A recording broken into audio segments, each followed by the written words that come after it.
was hard for me to understand the larger cultural and political systems that we were defying by paving our own way as two young women paddling north for 3 months. If you've ever wondered what to do with your summer and considered 1. Making history, 2. Spending the whole thing on a wild 2,000-mile canoe trip, and 3. Putting your relationship with your best friend to the ultimate test, then you know exactly how author Natalie Warren feels. In the summer after graduating college, Natalie and Ann Raiho set off on the banks of the Minnesota River with the ultimate goal of reaching the Arctic waters of Canada's Hudson Bay in 90 days or less. Natalie writes all about their journey in her book, Hudson Bay Bound, and is here today to chat with another history-making explorer, Anne Bancroft, who, along with Liv Arnesen, were the first 2 women to cross Antarctica. This conversation was recorded in October 2020. Hi, I'm Natalie Warren. I'm a paddler. I'm a mother, scholar, environmentalist, and author of Hudson Bay Bound. And I'm Anne Bancroft. I'm a polar explorer, an educator, and delighted to be here. I'm thrilled that you are here, Anne. I think it's about 9 years ago, almost a decade, that I first met you on the shores of the Mississippi River. That's right. It doesn't feel that long ago, but there was so much excitement in the air that day. It was great. Yes, and you've just been a wonderful role model, mentor, inspiration, sounding board, and friend for me over the years. So I'm excited to talk to you about some of the themes in my book. I wanted to chat first about the perhaps biggest theme and most difficult for me to articulate as I was writing the book and even still today. And that's really why it's so important that we were 2 women doing this expedition. At the time that we were doing the trip, I didn't fully understand the importance of being 2 women embarking on an expedition of that magnitude. And when people asked us about it, we would just say, "Oh, we're lucky to be the first 2 women. I don't know why 2 women haven't done this before. Like anyone can paddle if they have arms. So we were just kind of laughing it off at the beginning. And it was hard for me to understand the larger cultural and political systems that we were defying by paving our own way as 2 young women paddling north for 3 months. So in the book, I talk about the email we received from a sales rep where we were planning our trip that was riddled with problems, but really posed the question, why would I fund your vacation? And now, nearly a decade later, I look back and I'm like, well, that was a really valuable experience for me as a woman, but also I can see the ripples that it made culturally and politically. So I'm wondering what you think of, why you think all female expeditions are important and how you've been able to articulate that. I want to go back just for a second, if I can, and say that in reading your book, I felt a tremendous amount of parallels to my own experiences. And one of them is just what you're articulating and wanting to talk about now, is the importance of, as women, of venturing forward and following our passion. And sometimes in the course of doing that, writing women into history and doing something that women haven't outwardly done before, that, is sort of on the page and in people's consciousness. Because I felt the same way in 1985. Getting ready for the North Pole trip. I just wanted to do it. It was my 10-year-old girl dream, right?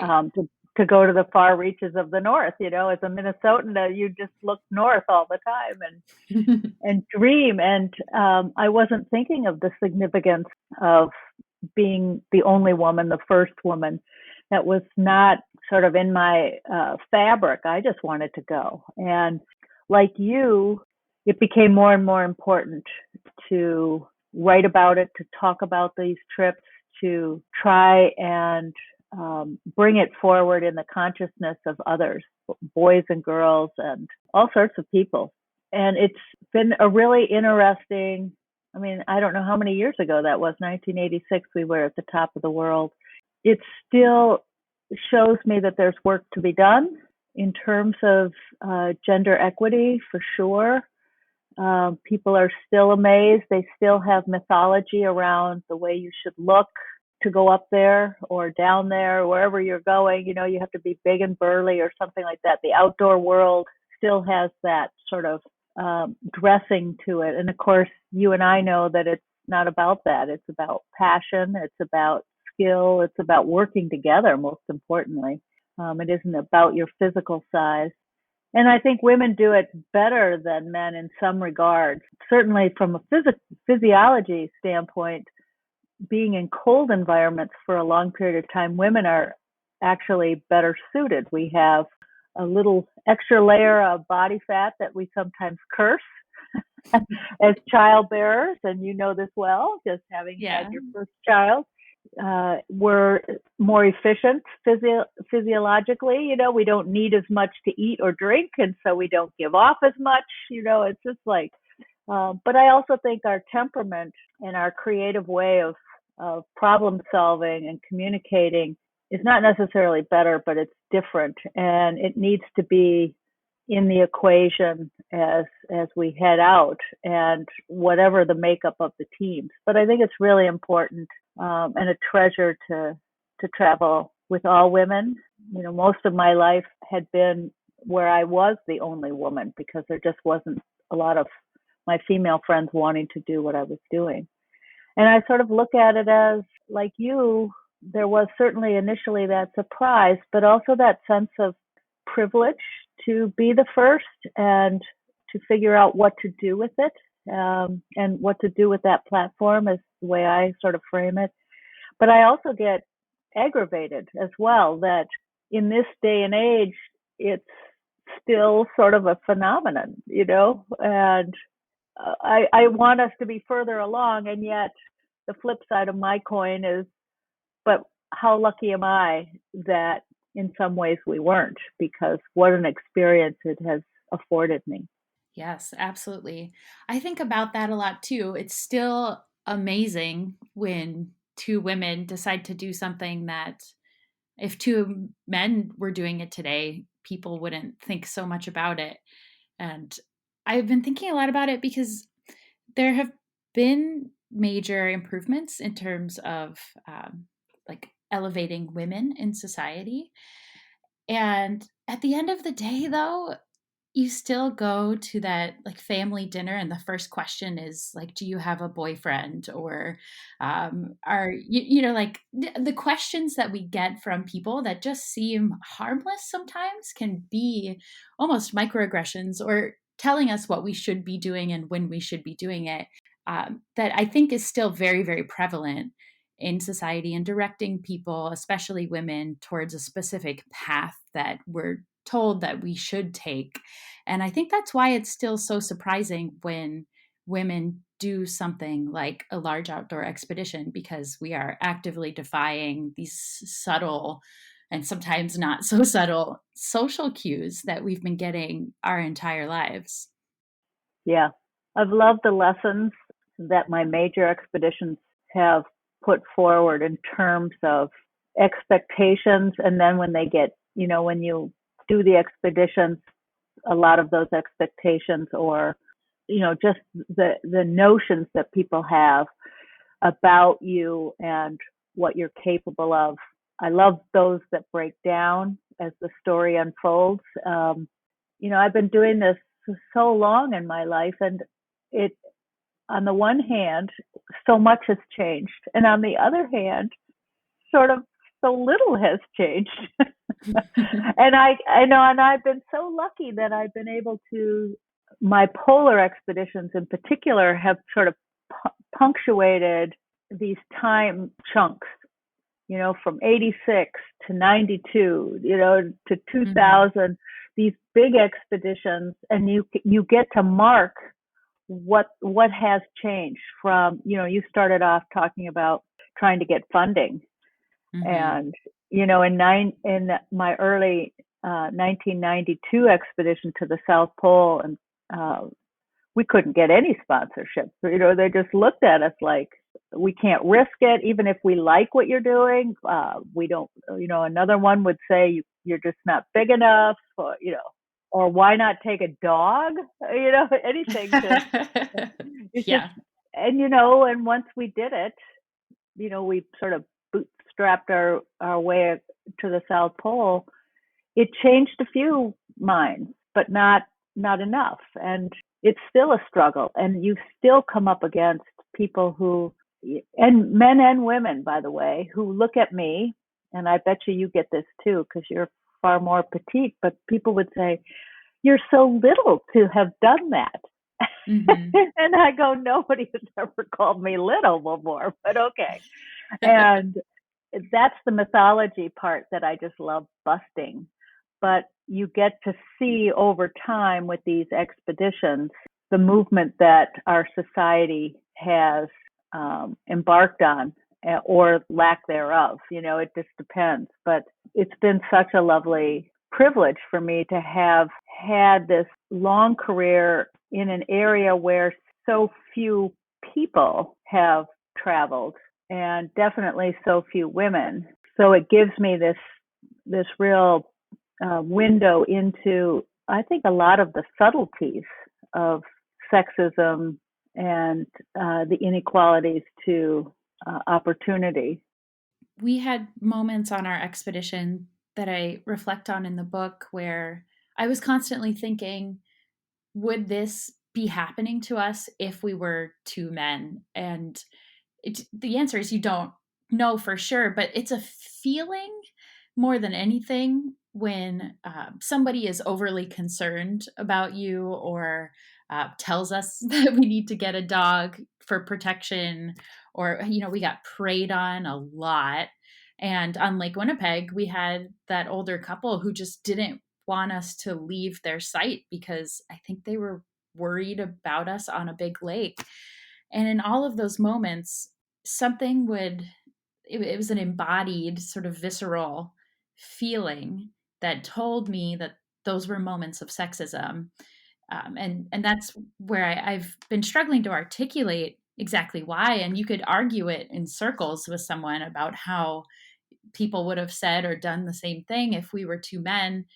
But at the end of the day, it's this feeling that I remember from all the trips that I've taken, and even just small interactions that I have today, that sort of compile over time for me to better understand why it's so important and why we were so lucky to be able to be women doing that, because those accumulate to be a very, very large barrier at the end of the day. Yeah, in some ways, my North Pole trip, because I travel with 7 men and 49 male dogs, gave me personally, because I was an elementary school teacher and my work environment was predominantly female. I thought, I knew what sexism was and all of that. And when I got up on the ice and I was living with these 7 guys who are like my brothers and we're still friends to this day, we're living together in a remoteness, which was really important for where I learned the lesson. I felt this subtle sexism, and, from people that care about you and love you. And we still joke about it today, and I'm still struggling with how to write about those difficult moments. But on that trip, I was able to articulate certain stories because I knew the word sexism just rattled mostly men. So I was struggling with what lexicon to choose from, what words to utilize to tell the story. And then I realized, just tell the story. Don't worry about the words. Don't lecture about sexism. Just tell the story and let them feel through the story what you felt. And that was wonderful because the story always delivered and people got it, all ages, both sexes.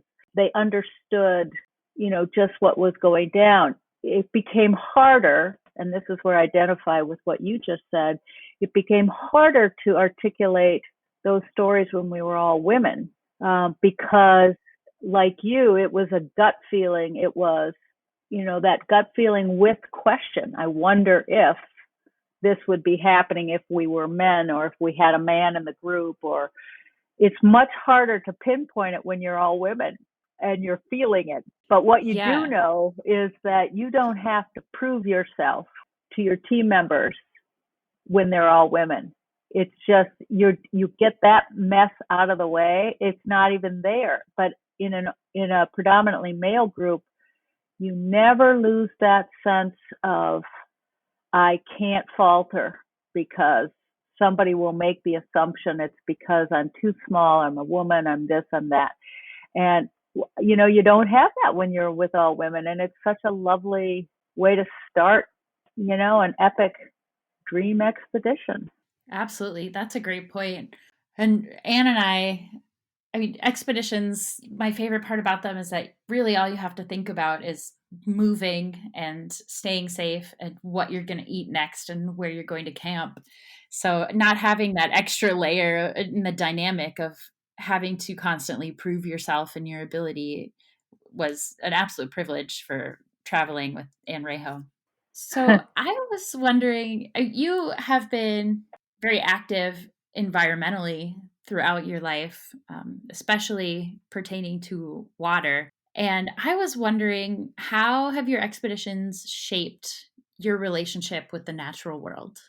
It's such a great question, and I'm not sure I've really thought about it in that way. Believe it or not, I say a lot that I feel so privileged. I mean, I have been so lucky to travel to places where so few have, and they're often quite stark environments. So they can be really nasty 1 second and you can blink and then they're just like glorious. It all depends on the wind and the temperature and things like that. And the sun can make such a big difference. But I think I've also been so privileged that I grew up in a rural setting. I live in a rural setting now. So I just feel so, I guess, attuned to nature. It helps me navigate the rest of the world, the world that you actually exist in most of the time. It's where I feel the best about myself. And it was my refuge as a shy kid, not a very good student with a learning difference, all of that. It was my refuge and it remains so. I mean, I can't imagine trying to write or trying to work at the desk without going out and walking. That's the way, that it sort of loosens the bolts up a little bit. And I'm always stunned. I'm 65 years old and I'm still astonished when you look out the window, as I'm doing right now, and it's so glorious that it just sort of brings you to your knees, and that there's absolutely no words said or need to be said. It does it. And I think that's just such a powerful element. And I worry about not having enough green space for, your little Lucy and clean water. And, I worry about what we're doing to this planet because it is so integral to who we are as human beings. And that's where I struggle to find articulation. Why is it that, we need to be connected to the natural world? And we've modernized ourselves so much that I think so many people are disconnected.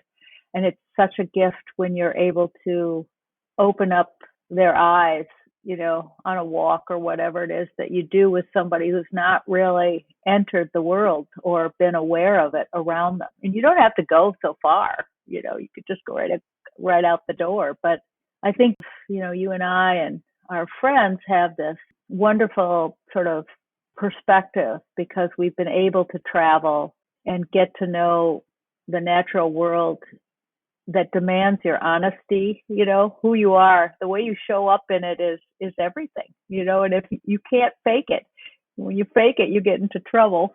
We've learned a lot from the world around us. And I think you and I both are trying to share those learnings with others so that they can have those awakenings as well. Yeah, absolutely. And I think mental health is a huge component of that.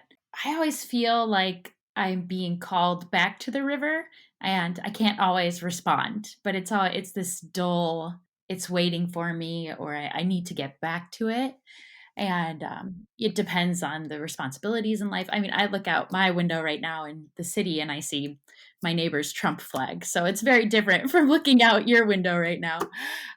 It's not as peaceful, but I do think that people are supposed to live in that like systematic way in nature where we're all supposed to ebb and flow together, and we've become so disconnected with all of the destruction that we've done to the environment, but also how we've removed ourselves from the environment over time into this sort of paved brick infrastructure, fences, all of these things that keep us not only from other people, but from nature itself. And now, thinking about my daughter, what have I learned that I think is the most important?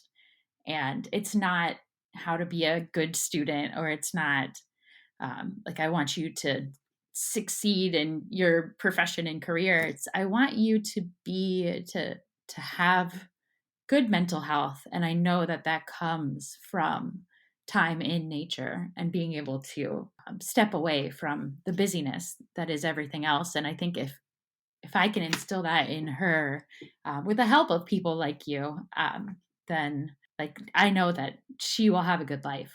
Yeah, it's interesting with all of this COVID stuff going on. People are out more. Mm-hmm.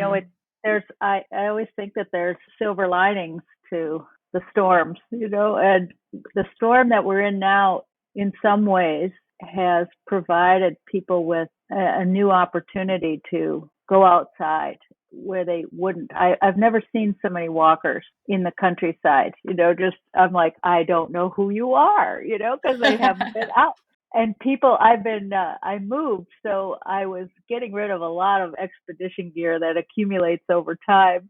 And people were just scooping it up because they're going to go snowshoeing for the very first time, or skiing, or they're anticipating this disruption in their life this winter. And so they're creatively trying to figure out other things to do, which they would have never done before. And it brings a smile to my face every time. I'm like, I have never sold so many camping pads in all my life. Yeah, no, definitely. And it starts with like all of the parks around Minneapolis right now are so busy that people are starting to look further and further out and going camping overnight. And, that transition almost from, oh, I go to a campground at a state park to, oh, it'd be cool to camp in the wilderness in our own site. And then just how it expands from there. You touch on a good point here, which is, I think, time spent in nature, whatever nature means to whoever is in it, really has a positive impact on that person and potentially the environment in the long run. Even though we are going out into the environment and you're managing these groups of people in natural spaces, for me, the time that I've spent in the outdoors is the reason why I care so much about environmental issues. Politically, it's because I've seen it. I've been in the space. I've seen the tundra, and I've paddled the Mississippi, and I've seen what things could be and what they are now, and the importance of cleaning up our water and thinking about how everything is connected and works together. And that really starts with a walk in the woods and starting to make the connections between the trees and the leaves and the soil, or getting excited about a flower that you don't know the name of. And then you can really develop your environmental ethic just by starting to experience the environment itself. Yeah, absolutely. And, I think when you love something, that gives you the impetus to want to protect it. And in the case of the environment, it's a lifelong effort. It's not going to be magic. We're not going to save the boundary waters in one sweep. I feel like in terms of that issue, I was fighting that when I was in college. And so, it comes and it goes. And there's different politicians, life spins differently. So our efforts to engage others and help open their eyes and find the same astonishment that we have found in the natural world is a lifelong effort, and our efforts to protect it follow that. I'm sure you felt this too. What happens on an expedition happens in life.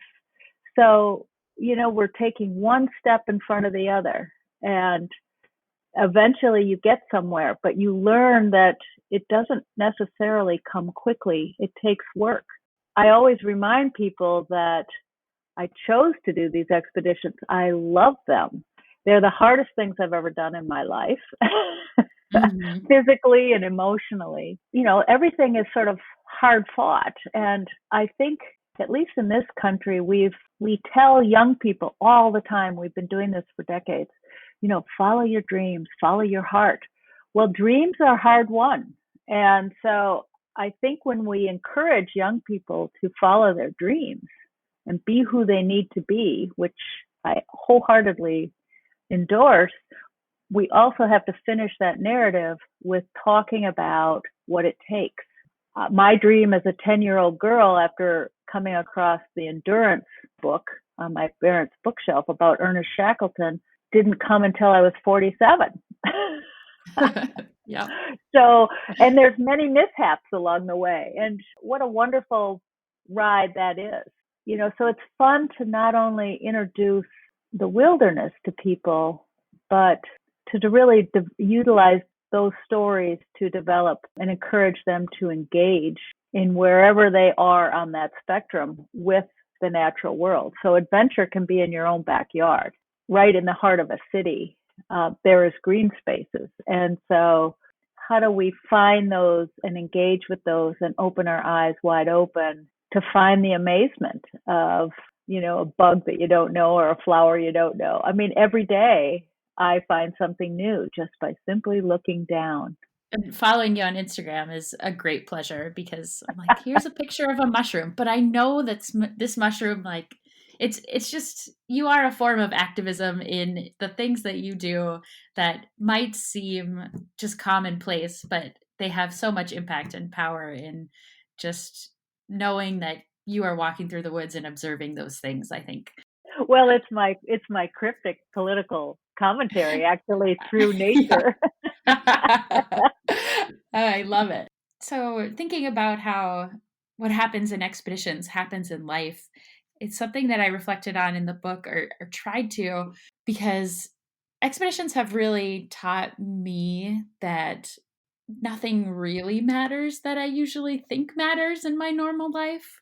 Not not that they're not important. Like, it's important that we take care of people. It's important that we take care of humanity. It's those things matter. But when you are just worrying about staying alive and staying fed and staying warm, it really changes the perspective on what we are so anxious about in our day to day lives. And I remember at the end of the trip thinking, like, the trip was an entire lifetime. It was really challenging, paddling upstream, and you couldn't stop paddling for a second or else you would float backward.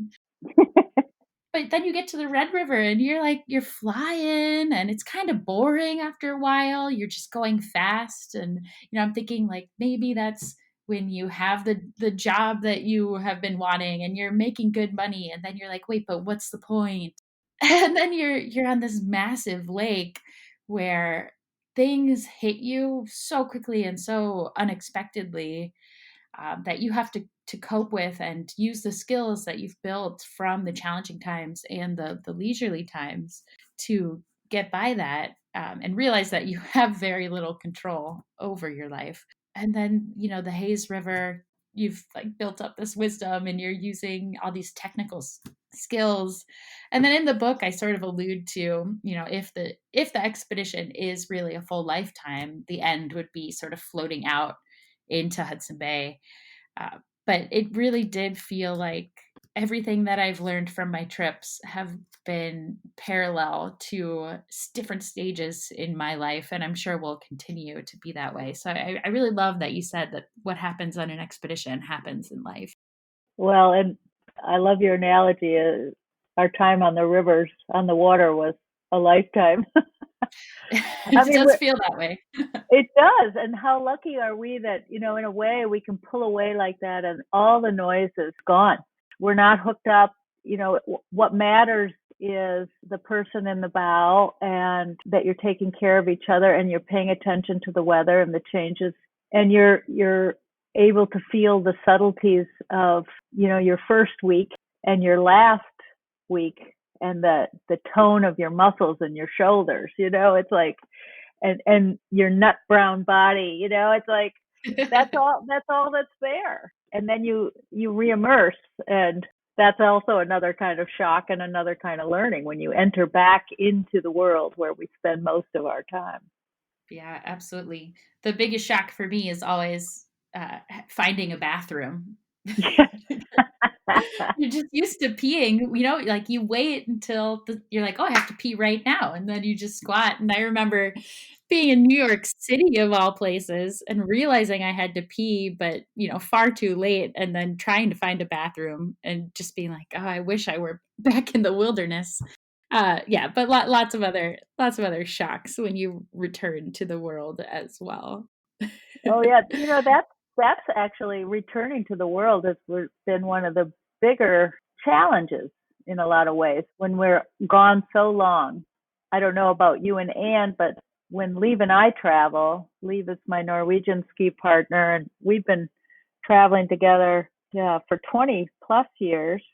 And oftentimes we don't talk. Of course, in the Antarctic, you can't really. The wind is in your face. You're in single file, and you're just, you're behind a face mask and everything. So it's not very conducive to conversation. And then we're both introverts, and, you're tired. So, but we have this language, that is nonverbal, that connects us. But coming back into the rest of the world, from that silence, after 100 days, it takes all of your accumulative expedition life to sort of bolster yourself to do it. And you learn skills about how to do it with grace. And because as you and Ann, your job didn't end when you finished on that distant shore. You had to share the experience. You had people to thank and greet. And so, in a way, the expedition is just in a different phase, as you re-enter, but you're still, in a way, working. And so there isn't that internal reflection time that you got when you were on the water. Yeah, no, absolutely. I think the hardest part of the expedition was writing a book about it. It's when you're there, that's the fun part. And then people, like you're saying, say, oh, that must have been really challenging. You were in storms and camping through bad weather. Like, no, that was the best part. And this is the hard part, is figuring out how to talk about it. Yeah. You're writing the story, and it's predominantly your story, but you've got to write about Ann. She's your buddy, she's your best friend. She did the experience, but you have challenges. And how do you write an honest account about your friend, and the, sort of the interpersonal moments that were a challenge? Yeah, that's a great question. It was, I often joke that I just wrote a book about Anne, and more so than the trip, I tried to really bring in our relationship to it. Sometimes it was awkward to talk to her, and just check in. I'd be like, well, I'm writing this book basically about you. And she's like, oh, okay. And I think for a while she thought like, oh, Natalie's just writing some stories. And then, I remember when I told her I was getting it published, she was like, wow, okay, this is real. Like, I don't, and there are certain things that we talked about that Anne was pretty specific. She didn't want public. And so I had to sort of play this delicate dance of, how do I express these arguments that we had from my point of view, which, as we all know, when you're talking your point of view from an argument, there's always another side to it. It's just the wrong side. Exactly. Right. Yeah. So it's a really interesting lesson or activity for me to have done, to try to paint both sides as best as possible while still being very, very biased in my own experience, of course. as I wrote about those stories. And John, my partner, always jokes that I was writing a historical fiction novel because Anne and I would get together, and I don't know if you have this with Liv too, but I'll say something like, "Oh, remember on our trip when this happened?" And Anne's like, "That happened?" Like, "Yeah, you don't remember that?" She's like, "No." Like, I'm pretty sure this happened.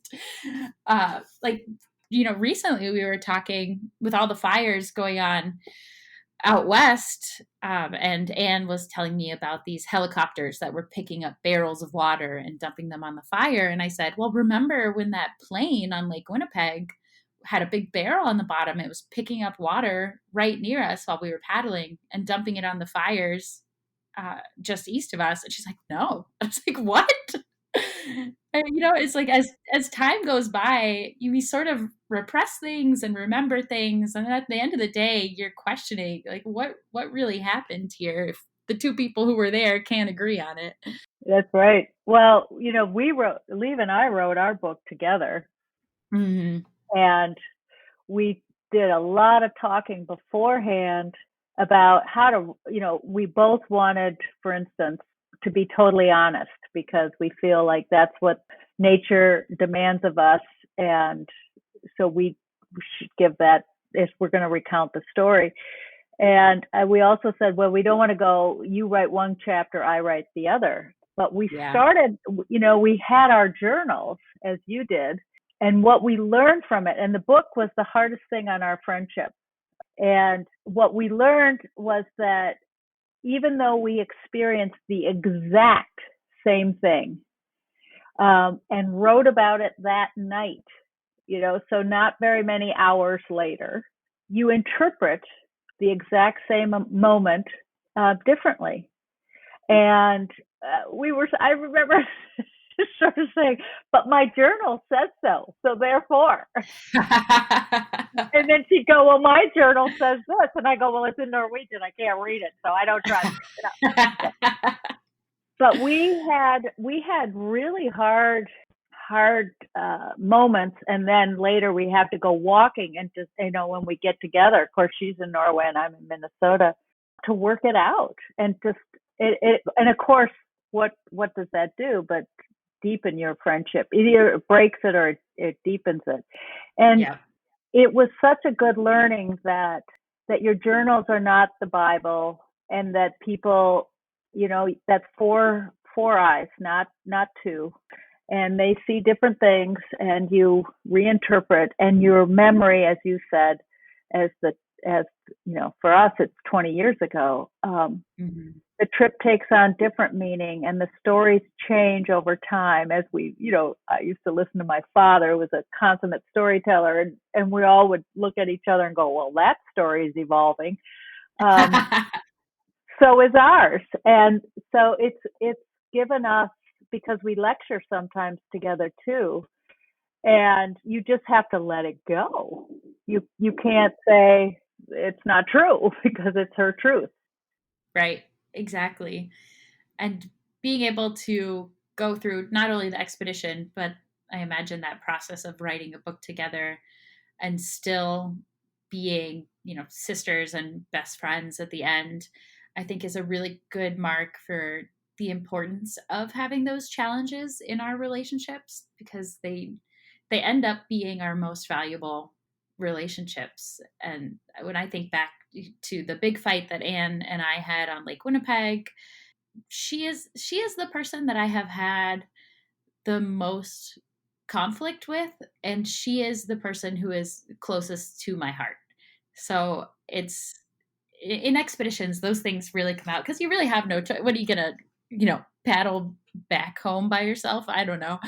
You got to get through it in that physical space and also in the emotional space. And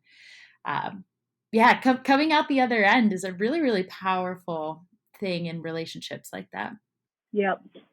Oh, well, Anne, is there anything else that you want to talk about? I always love talking with you, because we go all over the place, and you're so articulate. I just want to go back to your book.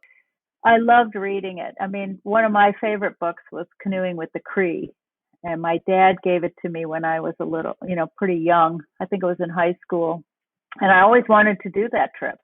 We started by you reminding me of being on the shores of the Mississippi, and I was watching the two of you get ready to launch, and just that excitement that I had for you, all that was before you. And I just loved reading your book and feeling the parallels of our very different experiences, but many common threads from our friendships, being forged deeper, to, unknown challenges, to the way in which women receive women doing these trips, to just all of it. And what a pleasure to read your version of that remarkable trip.